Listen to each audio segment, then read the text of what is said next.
NS কিচেনে সবাইকে welcome জানাচ্ছি। আবারও আমি হাজির হয়ে গেলাম একটি নতুন রেসিপি নিয়ে। আমি আজ একটি মিষ্টি খাবারের রেসিপি নিয়ে হাজির হয়েছি। এই খাবারটির সাথে অনেকেই হয়তোবা খুবই পরিচিত, আবার কারো কাছে হয়তোবা এটি নতুন।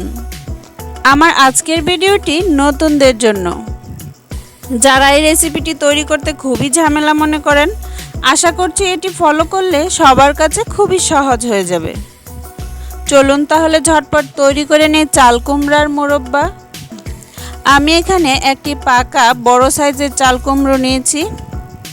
চাল কুমড়ো পাকা থাকলে এর উপর দিক থেকে এমন সাদা চুনা পড়ে যায়। এই চাল কুমড়োটাকে এবার কেটে নিচ্ছি। মাঝ বরাবর কেটে দুই ভাগ করে নিয়েছি। অর্ধেক ভাগ অংশ নিয়ে এটাকে আমি আরও দুটি ভাগ করে নিয়েছি। এবার এক ভাগ দিয়ে আমি আজ চাল কুমড়োর রসালো মোরব্বা তৈরি করছি। মোরব্বা তৈরির জন্য আমি কুমড়ার খোসাটাকে ছাড়িয়ে নিয়েছি। এরকম ছোট সাইজের টুকরো করে নিয়েছি। এই টুকরোগুলোকে আমি গোলাকৃতি শেপ দিয়ে নেব। এজন্য একটি ছুরি দিয়ে এভাবে ঘুরিয়ে ঘুরিয়ে চতুর সাইড থেকে কেটে নিচ্ছি। আমি এটাকে এভাবে ছুরির সাহায্যে কেটে কেটে গোল রসগোল্লার সাইজ দিয়ে নিচ্ছি। আস্তে আস্তে ছুরির সাহায্যে এভাবে ঘুরিয়ে ঘুরিয়ে কাটলে একসময় দেখা যাবে এটি একদম গোলাকৃতির হয়ে গেছে। আমি সবগুলো সেমভাবে কেটে নিচ্ছি। চাল কুমড়ার মোরব্বার গোলাকৃতির শেপ দিয়ে নেওয়ার পর সাইডের যে আঁকাবাঁকা অংশগুলো আছে এগুলো দিয়ে আমি একটি রেসিপি আমার চ্যানেলে দিয়েছি। লিংক ডেসক্রিপশন বক্সে দেওয়া থাকবে, চাইলে আপনারা দেখে নিতে পারেন। যখন সবগুলো চাল কুমড়ো এরকম গোলাকৃতির করে কাটা হয়ে যাবে, এই পর্যায়ে আমি এগুলোকে একটি কাঁটা চামচের সাহায্যে চাল কুমড়ার এই গোল শেপটিকে চতুর সাইড থেকে ঘুরিয়ে ঘুরিয়ে কেটে নিচ্ছি, যেন এর ভিতর দিক পর্যন্ত মিষ্টির রস ঢুকতে পারে। আমি এভাবে ঘুরিয়ে ঘুরিয়ে চতুর্দিক থেকে কেটে নিচ্ছি। সেমভাবে আমি সবগুলো টুকরোকে এভাবে করে নিচ্ছি। আমার সবগুলো পিস এরকম কেটে নেওয়া হয়েছে। এবার আমি এগুলোকে একটু সিদ্ধ করে নেব। চুলায় একটি প্যানে আমি পর্যাপ্ত পরিমাণ পানি গরম বসিয়ে দিয়েছি।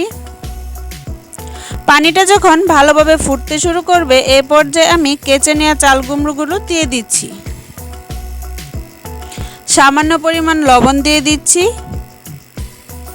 আমি ঢাকনা দিয়ে ঢেকে 5 মিনিট সময় সিদ্ধ করে নিচ্ছি।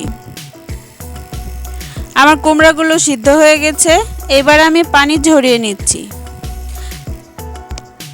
একটি স্ট্রেনারের সাহায্যে কুমড়ার পিসগুলোকে আমি পানি ঝরিয়ে উঠিয়ে নিচ্ছি।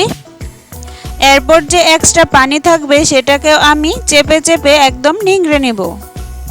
এখানে কোনো প্রকার পানি থাকা যাবে না, কারণ পরবর্তীতে এগুলোকে আমি চিনির শিরায় দিয়ে দেব। এর জন্য চুলায় একটি প্যান বসিয়ে এর মধ্যে 1 কাপ চিনি দিয়ে দিচ্ছি। 1 কাপ পানি। সুন্দর একটি ফ্লেভার আনার জন্য দিয়ে দিচ্ছি 2টি এলাচ, একটি তেজপাতা মাঝখান থেকে ছিঁড়ে দিয়েছি।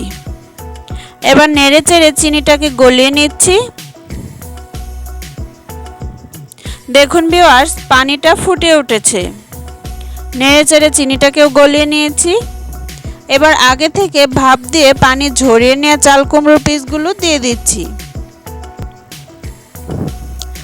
এবার আমি নেড়ে চেড়ে এই চাল কুমড়াটাকে শিরার মধ্যে প্রায় 10 মিনিট রান্না করে নিচ্ছি।